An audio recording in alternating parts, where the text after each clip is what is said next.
Ka pak minuta që ka përfunduar protesta e thirrur nga opozita, nga Partia Demokratike para Kryeministrisë. Në këtë momente do të kemi një lidhje drejt për drejt me analistin Mentor Kekia. Zot Kekia, faleminderit shumë që jeni me ne.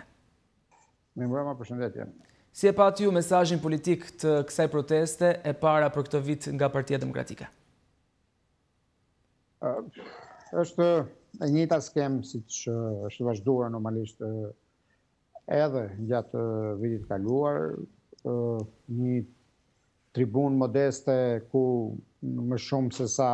fjala e leadershipit politik është krijuar hapësirë për qytetarët që duan të thonë fjalën e tyre, që të japin mesazhet e tyre, ndërkohë që zoti Berisha në mesazhin e tij më së shumti analizoj apo komentoj zhvillimet në Venezuelë, duke mbështetur në një farë mënyre operacionin amerikan për arrestimin apo rrëmbimin e presidentit Maduro dhe përtej kësaj duke hequr paralele të forta mes Shqipërisë dhe Venezuelës, mes kryeministit të Shqipërisë dhe presidentit të Venezuelës, me idenë që ky është fundi i narkoregjimeve, i narkoshteteve, duke supozuar që ky do të jetë edhe fundi i kryeministit të Shqipërisë për shkak se ka patur edhe për të në disa media, por më shumë në narrativën politike të opozitës në Shqipëri, etiketimet të kryeministit të Shqipërisë si kreu i një narkoshteti dhe i një narkoregjimi. Kështu që besoj që në ndryshim nga foltoret e mëhershme ishte pikërisht narrativa politike duke hequr këtë lloj paraleleje ndryshe nga herët e tjera kur fokusi është përqendruar tek çështjet e brendshme të aferave korruptive që janë në nënhetim nga prokuroria, duke sjellë ato si argumente të detyrimit që Rama të dorëhiqet dhe qeveria të bjerë. E po ashtu zot Kekia kishte edhe një kërkesë për qeveri teknike, është një realitet politik qeveria teknike apo një mirazh i leksikut opozitar, sipas jush? Tani qeveria teknike në fakt ka një, as po them rregull, se nuk ka rregulla në politikë dhe në demokraci, por ka një arsye madhore kur krijohet kur kërkohet për të krijuar. Është më së arsyeshme që qeveria teknike në kushtet e Shqipërisë kur zgjedhjet janë gjithmonë të kontestuara, kur si politika në tërësisë, si mazhorancat, kushdo që kanë dështuar të bëjnë zgjedhje të pranuara, të besuara, të drejta dhe të lira, kërkesa për të krijuar një qeveri teknike, apo më saktë teknike është emri për një qeveri kujdestare vetëm për zgjedhjet që krijohet 3 muaj përpara procesit zgjedhor dhe ka për mision vetëm përmbylljen e procesit zgjedhor, është më së e drejtë, legjitime dhe e justifikuar, gjithmonë them në kushtet e Shqipërisë. Është një metodë e cila u aplikua në vendin fqin Maqedoninë e Veriut, e cila kishte të njëjtat probleme me standardet e demokracisë dhe zhvillimit të zgjedhjeve si Shqipëria. Ne jemi dëshmitar se si kërkesa e vazhdueshme për qeveri teknike nga ana e opozitës para zgjedhjeve jo thjesht u refuzua, por nuk u konsiderua fare, nuk u shtrua fare në tryezë nga mazhoranca socialiste. Në këto kushte, kërkesa për një qeveri teknike sot, 6 muaj para zgjedhje, pas zgjedhjeve të majit, mund të duket justifikuar për shkak se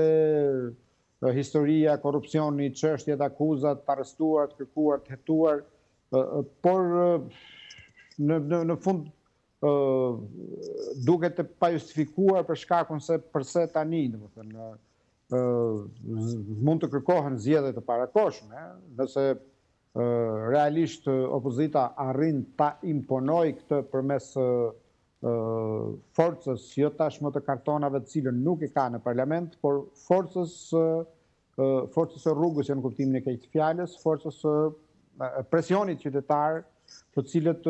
mund ta detyrojnë qeverinë që të ndërpres mandatin dhe të drejtohet zgjedhjeve të parakoshme. Por vetëm pas kësaj mund të flitet për një qeveri teknike. Por të flasësh për një qeveri teknike thjesht 6 muaj pas zgjedhjeve, nuk di se sa mund të jetë një kërkesë që mund të shtrohet për diskutim dhe pastaj të mund të mendojmë që mund të plotësohet.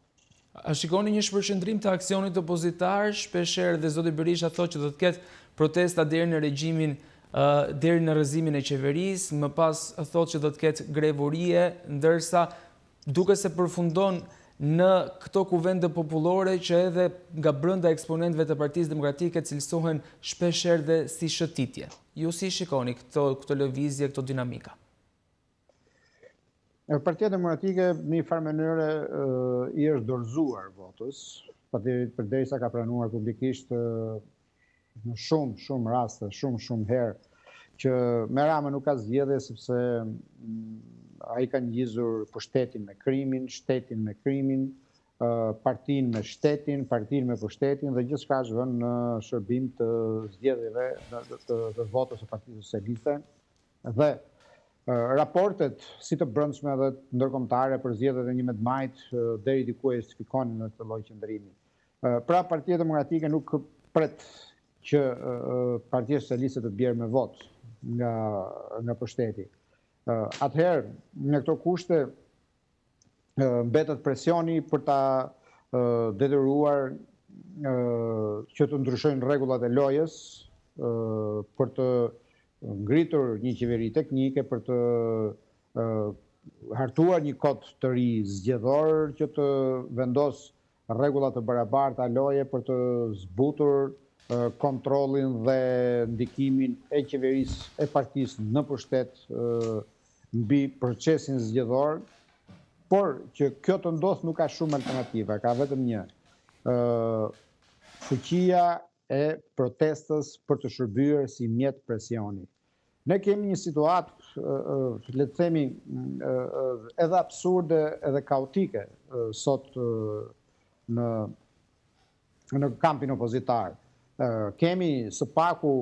4 parti të cilat kanë nga një agjendë të tyre në opozitare, të cilat zhvillojnë protesta në mënyrë të pavarur, njëri në shesh, tjetri në para kuvendit, tjetri tek selia e parlamentit. Një protest ka rreth një muaj që zhvillohet në mënyrë të vazhdueshme, por ka vetëm një grush njerëzish që mbështesin.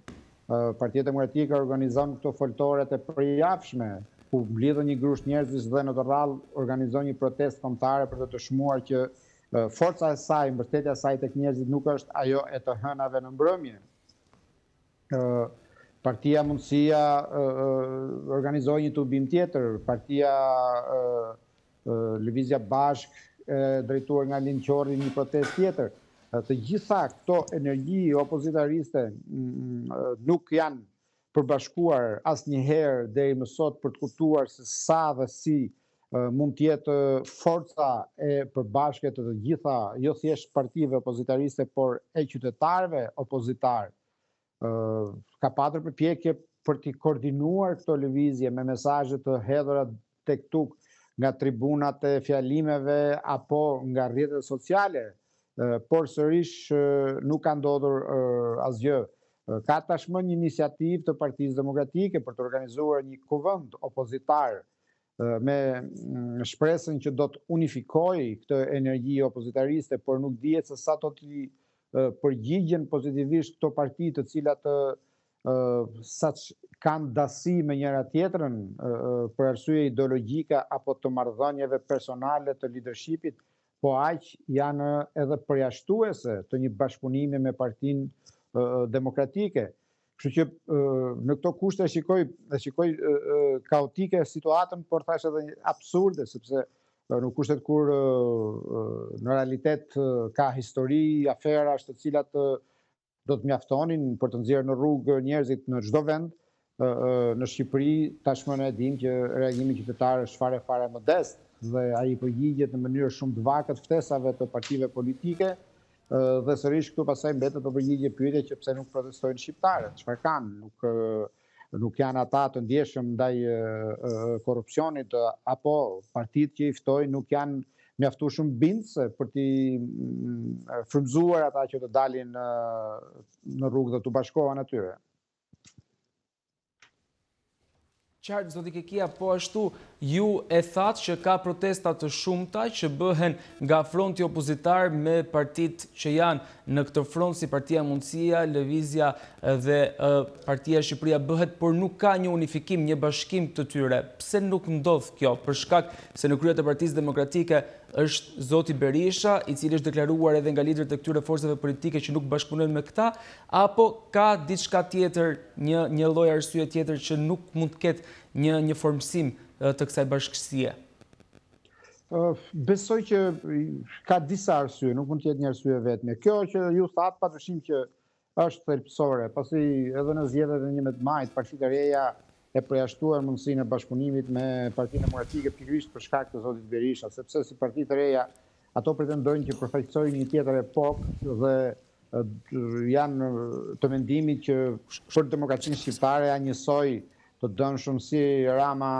në mandatin e 4 qeverisës, ashtu dhe Berisha prej 35 vitesh në krye të Partisë Demokratike. Por Partia e Reja duke përkitur një puzzle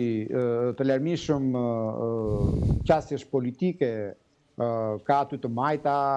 të qendrës, të djathta, e shikojnë në aspektin ideologjik e përjashtojnë njëra tjetrën. Në zgjedhjet e 11 majit pati goxha përpjekje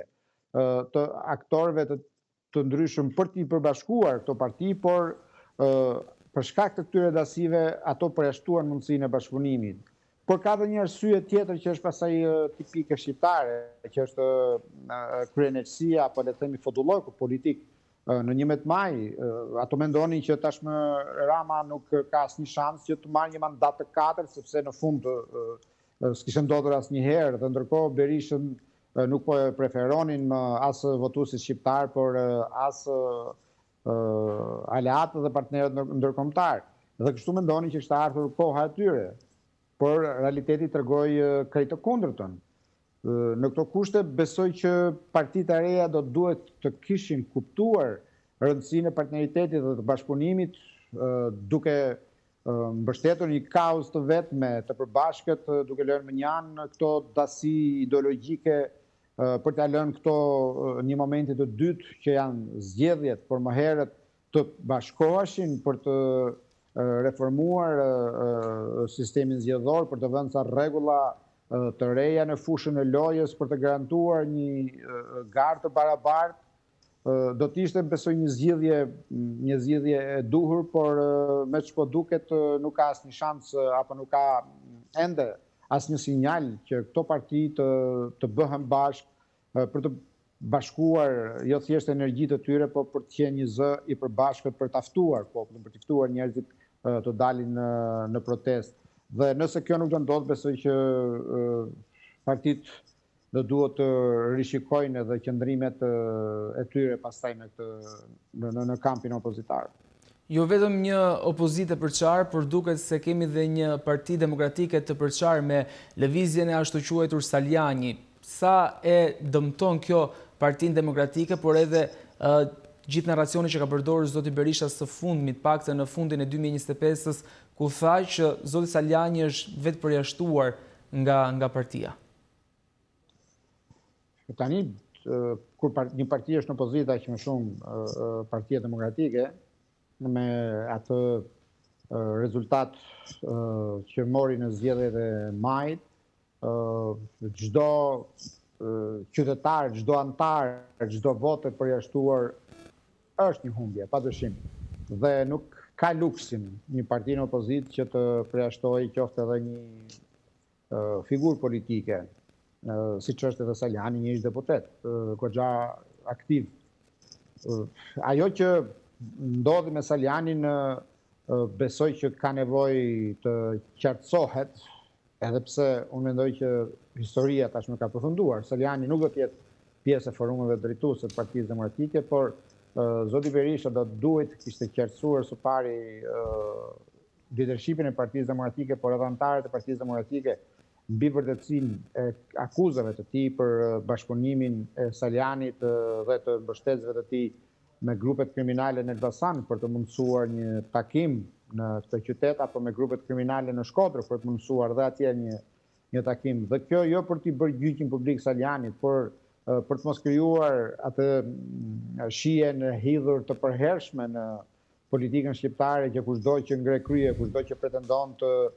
garoj për leadershipin e partisë, kushdo që mendon që mund të bëhet edhe kryetar, i shtypet koka. Dhe kjo ka bërë që si në Partinë Demokratike ashtu në Partinë Socialiste të ketë një krizë të fortë leadershipi, kur askush nuk arrin të mendoj se kush mund të jetë zëvendësuesi i Sali Berishës apo i Edi Ramës,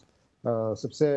udhëheqësit politik këtu janë të pazëvendësueshëm, janë të pavdekshëm dhe ata janë vetë partia. Ajo që ndodhi apo u bë gabim, besoj, në lëvizjen e Saljanit ishte që kjo lloj përpjekje u nxor shpejt jashtë së listë partisë dhe mori natyrën e një fushate populiste,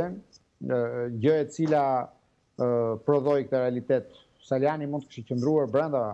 Partisë Demokratike, brenda strukturave, mund të ngrinte, mund të hartonte një platformë se si mendonte ai që mund të qeveriset ndryshe Partia Demokratike. Mund të lobonte dhe të bënte një fushat brenda Partisë Demokratike që kur vinin zgjedhjet, ai të garante dhe të kandidonte për kryetar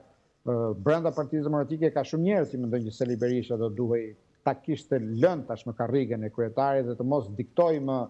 mënyrën se si zgjidhet apo kush zgjidhet për forumet drejtuese në këtë parti.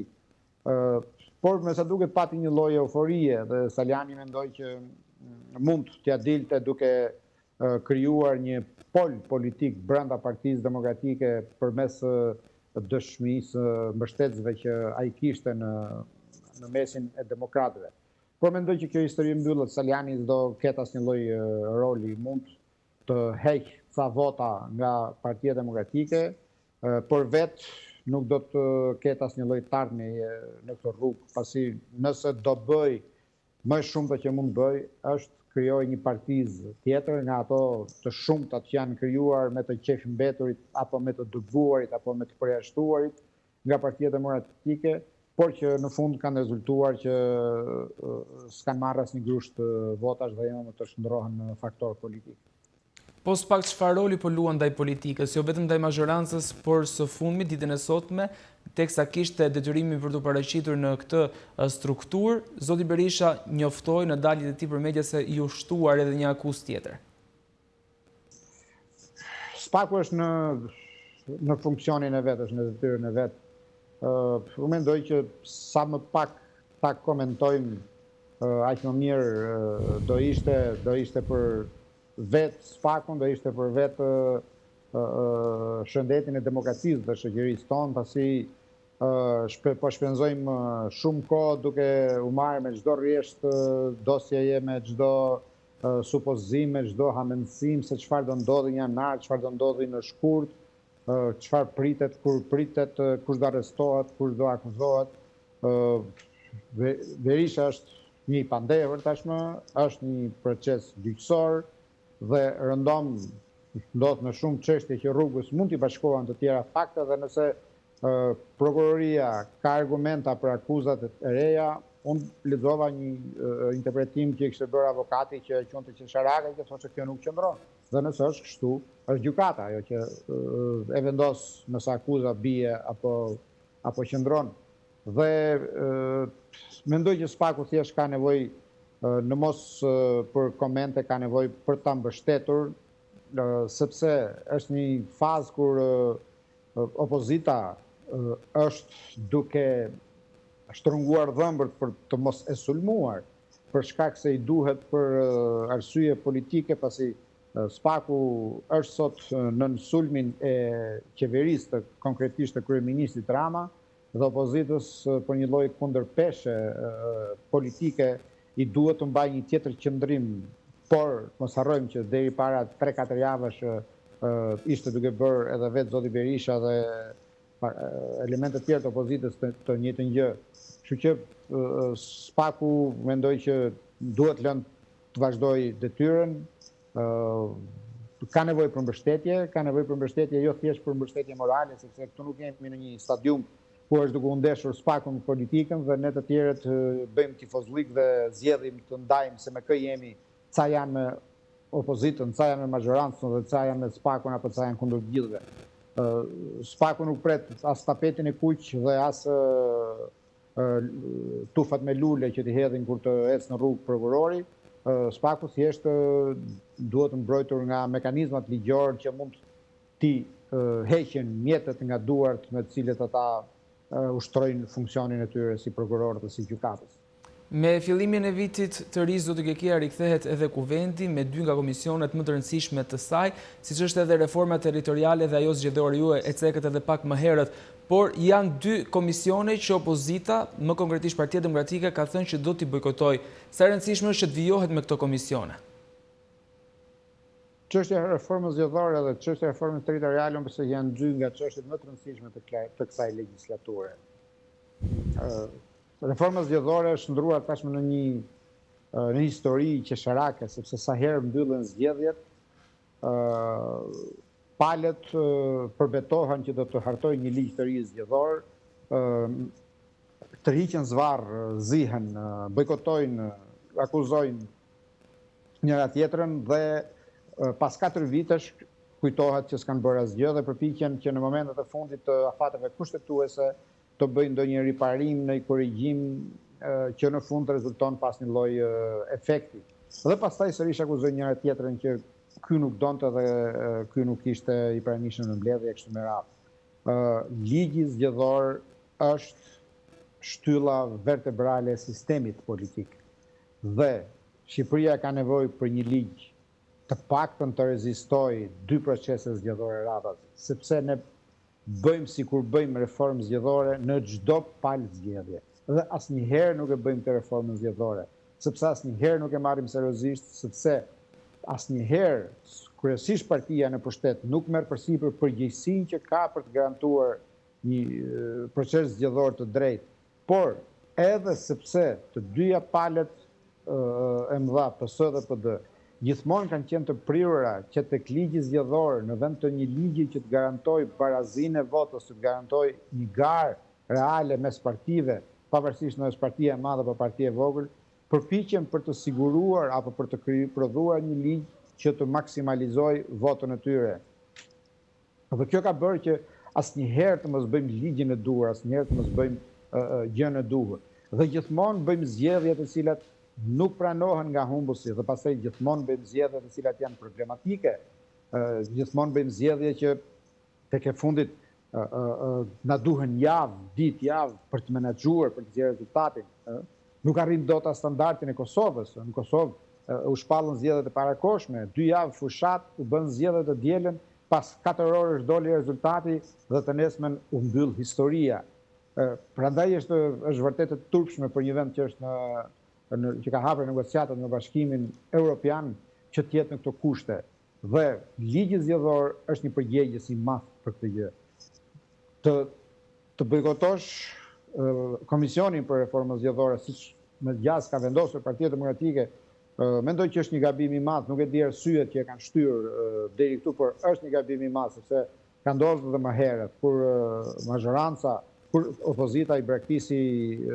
vendet e saj në parlament dhe majoranca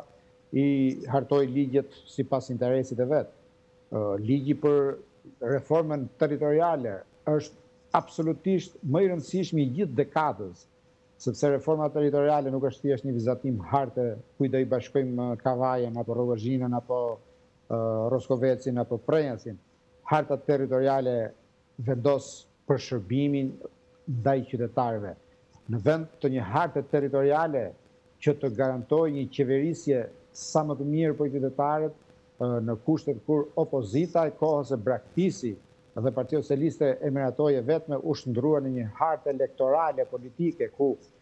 fshatrat dhe qytetet bashkoheshin apo ndaheshin sipas interesit politik se ku dalin më shumë mandate dhe ku ka më pak vota. Në këto kushte, më duket sërish një gabim i rëndë që ta braktisësh kur hera e parë e një harte me 61 njësi administrative, rezultoi një dështim fatal për cilësinë e shërbimeve që morën qytetarët, sepse për llogari politike u tërhoq shërbimi, u përqendrua në bashkitë e mëdha dhe mbetën qindra mijëra banorë në zonat rurale larg shërbimeve, sepse njësitë administrative u zhveshën nga çdo lloj kompetence dhe edhe për të ndruar një xham të thyer shkolla do duhej të shpallej një tender ke Bashkia e Madhe për të çuar xhamin apo për të ndruar një llampë elektrike të djegur. Të gjitha këto janë identifikuar si handikape, si probleme të reformës territoriale dhe që do duhet të adresohen për të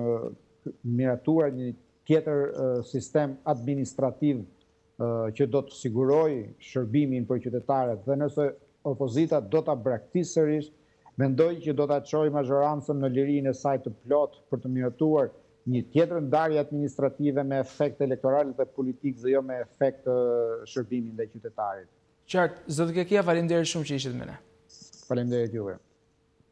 Faleminderit për vëmendjen tuaj, bashkë mirë takofshim.